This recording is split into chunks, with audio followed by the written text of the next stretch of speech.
Okay, this video is for extra practice on the factoring polynomials and specifically factoring them into linear factors. I'm putting this extra practice sheet up, which has 48 practice problems, and the answers are on the further pages. The answers are in red there.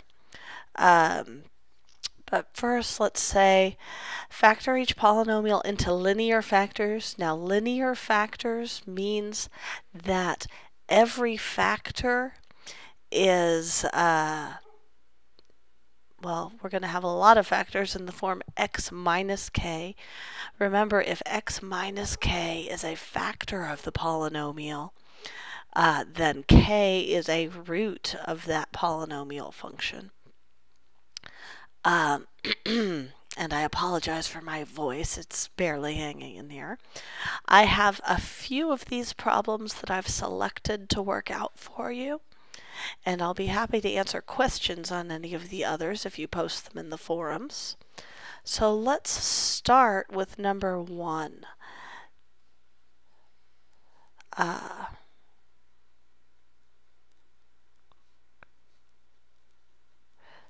This is number 1, x cubed plus 3x squared minus 13x minus 15. Now this, in order to factor it, we need to know what some of the possible rational roots are. Cubic functions just aren't as easy to factor as quadratics in general. Remember, we have the rational root theorem, which tells us that we can take any root, any rational root, that is, will be something that divides into 15 evenly over something that divides into 1 evenly. Now this is nice that our leading coefficient is 1, so really we just have to think about the factors of 15. So my possible, I want to emphasize these are the possible rational roots. That'll be plus or minus 1, plus or minus 3, plus or minus 5, and plus or minus 15. Now those are possible rational roots. I don't know that they are actually rational roots. To tell, I need to test by actually dividing, and this is where I can use synthetic division.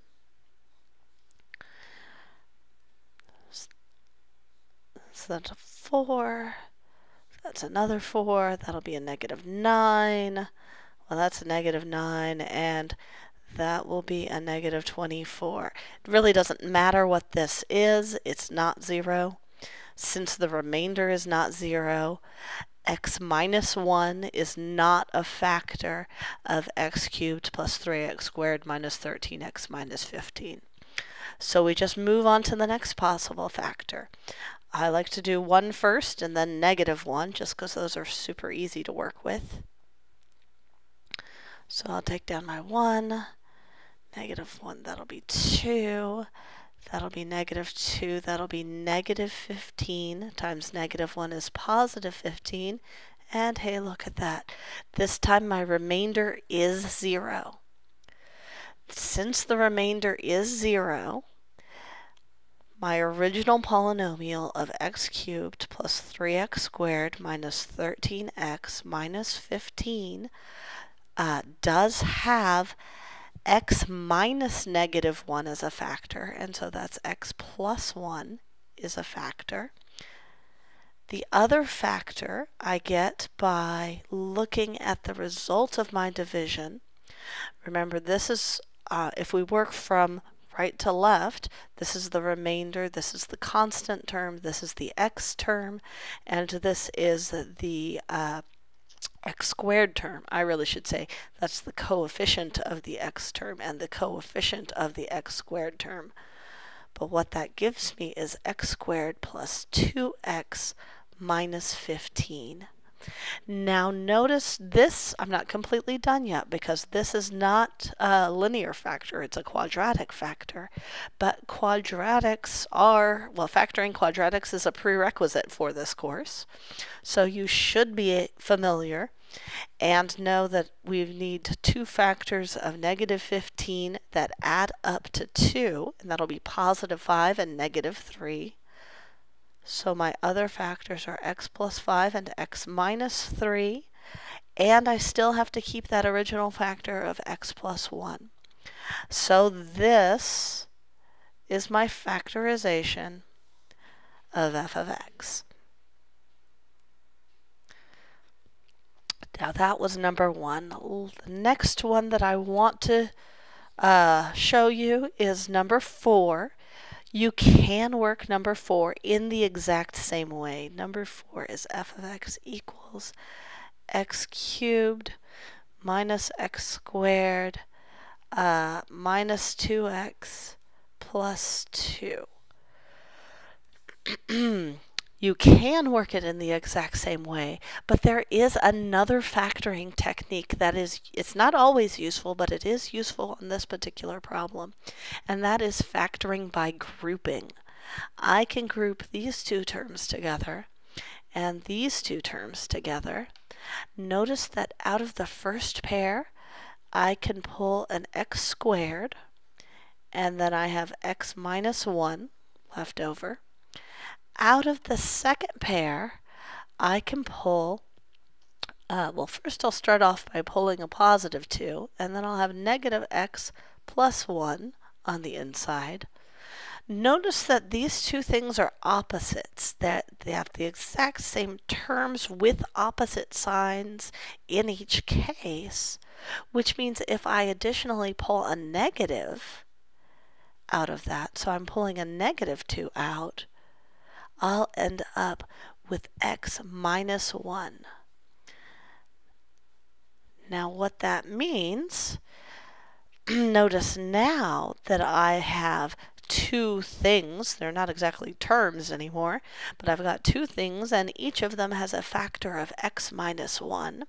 So I can pull that x minus 1 out, and then my other term is x squared minus 2.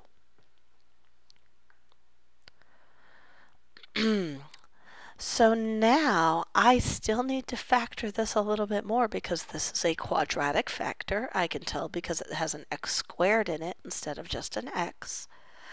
Now, remember the relationship between factors and roots. If something is a root, if k is a root, then x minus k is a factor. And roots are the same as zeros. So I can actually come over to the side here and solve this equation, x minus 2 equals 0.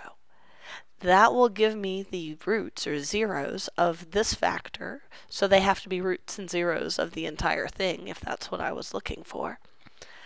I could solve this using the quadratic formula, but since this is such a simple quadratic where I just have my perfect square and a number, I can move my number over and solve it using the principle of square roots, which gives me x equals plus or minus the square root of 2.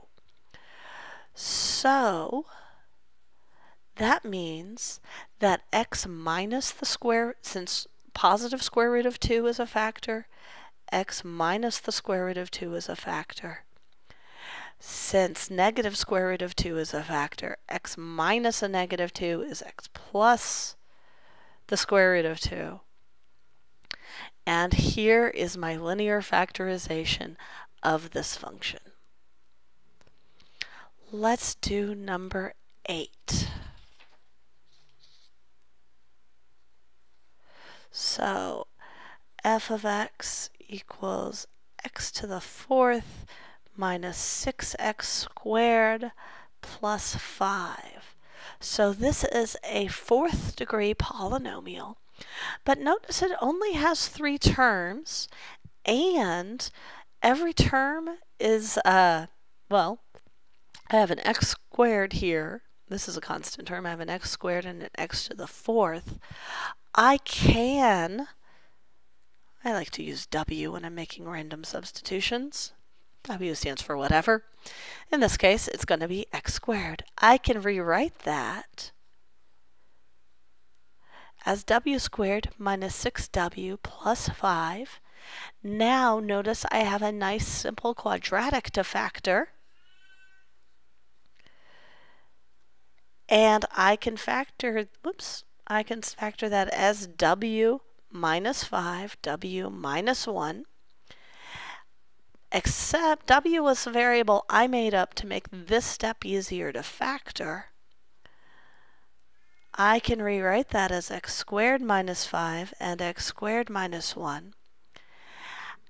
And just like we did in number 4 up here, I can factor this using the square root property.